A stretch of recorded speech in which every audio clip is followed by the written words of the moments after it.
So welcome back again to another episode where we are going to give you guys the top 10 laptops under 40,000 pesos for gaming, productivity, online teaching, and many more. You have seen on the previous episode on the 30k budget, and we are going to do the same thing. Before we begin this video, like I said, prices will be dependent on different stores, retail stores, and also specification will also vary depending on some displays. So with that being said, let us proceed to the top 10 deals.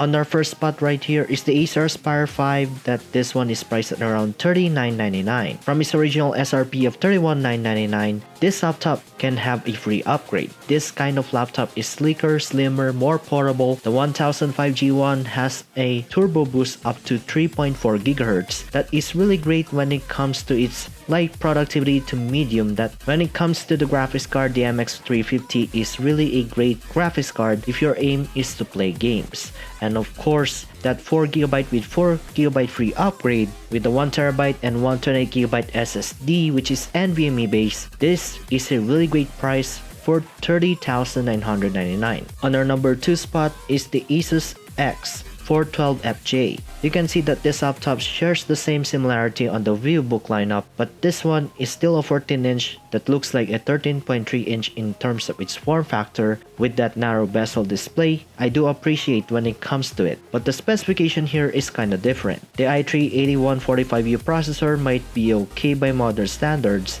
with 4GB of RAM, a 256GB SSD, paired with the 2GB of MX230 graphics card. This one is really quite the most portable laptop that you can get for light productivity, light Photoshop work, great for online teaching, and mainly for gaming at a low reasonable setting. Moving on to the next part is the Dell Inspiron 3593, and this one we are going under the 36k mark, and I do actually appreciate this laptop. Even though it has a 10th generation i5-10 35G1, it is really great when it comes to the 10th gen SKUs to have really great improvements. With the 256GB NVMe SSD that you cannot go back to SATA M.2 format, you have 4GB of RAM and MX230 graphics card with 2GB of VRAM of course. I do wish to have a full HD on this kind of panel. Despite this kind of price point, you can get whether a really great display with the 15.6-inch Full HD display, and I do actually appreciate when it comes to its build quality on this laptop. It is sleeker,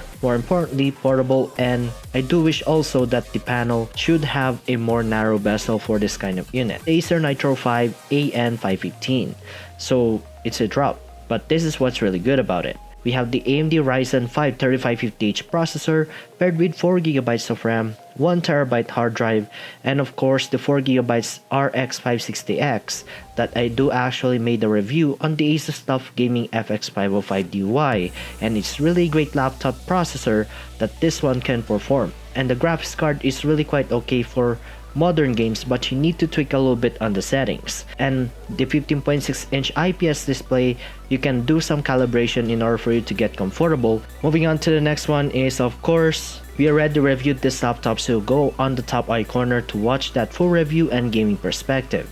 Where the TUF FX505DY is slimmer, great in terms of build quality. The IPS display has a 120Hz panel that is really smooth and responsive, and you can tell from its really great design with different color variations. This one is really great when it comes to its specification with the 3550H processor, RX 560X graphics card, a 1TB hard drive that you need to upgrade, a different kind of storage to add that boost in performance.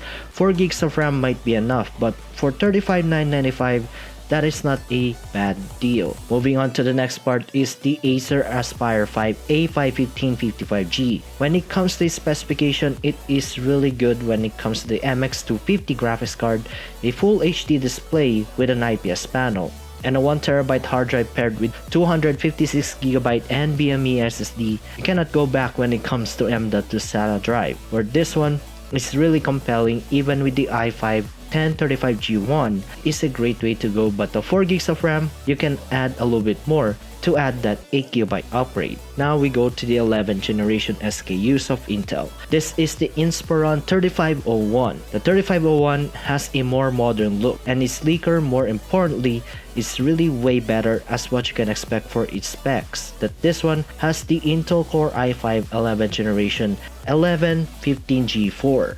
And you also have a full HD IPS display that is really great when it comes to viewing angles, brightness, contrast, and of course with some color calibration, you have yourself a productivity machine. With 4 gigs of RAM that I do recommend upgrading to 8 gigs, 256GB NVMe SSD paired with the MX330 graphics card, gaming on the MX330 is not a bad choice if you're going to aim for gaming on a reasonable setting.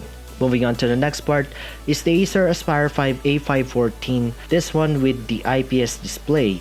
You can actually expect that this is a really great laptop paired with a 1TB hard drive, 256GB NVMe SSD with the 1135G7 that is really capable in terms of modern use and sleeker. More importantly, a little bit muted in terms of its design. You have an MX350 that is a mid-range graphics card but not on the GTX platform. It kinda shares the similarity on the GTX 1050, but that is really a great laptop for you to play games on a more reasonable approach. And now we go on to the 3 wildcards. But first wildcard here is the Machenike T58-VA. I know when it comes to this kind of laptop, it is the most affordable laptop in the gaming market if you want to get this deal for a reasonable cost. The i5 10th generation 10200H is very capable with the GTX 1650, but this one we have the base configuration 1650 8 gigs of RAM and a 512GB NVMe SSD that you can actually play games. You can also do some productivity without breaking a sweat. Now, on the Acer Nitro 5 AN515, it is a really great laptop for this kind of specification, and I also tried the Intel variant on this, and it is really responsive when it comes to its 144Hz panel. The IPS display is really great, but if you want to color calibrate it, you don't have any kind of compromise to this kind of laptop. But the Ryzen 5 4600H is a new improvement with 8 gigs of RAM and a 256GB SSD. The GTX 1650 is really compelling even by today's standards. But if you want to get a little bit onto the wildcard for the last one, is the ASUS TUF Gaming FX505DT that we also reviewed. And this one is a more better approach when it comes to its specification with the GTX 1050. Even though you have the similar Ryzen 5 3550H, the 144Hz on this kind of display is way better, smoother, but you cannot see on a camera that is recorded on 60 frames per second. You can go check it out on the top right corner for the full review. And those are the laptops under 40,000 pesos for gaming. If you want to see more videos like this, go hit the thumbs up button, sub, and tap on the notification bell to get notified for the latest uploads. And this is Norms, and I hope to see you guys in the next episode.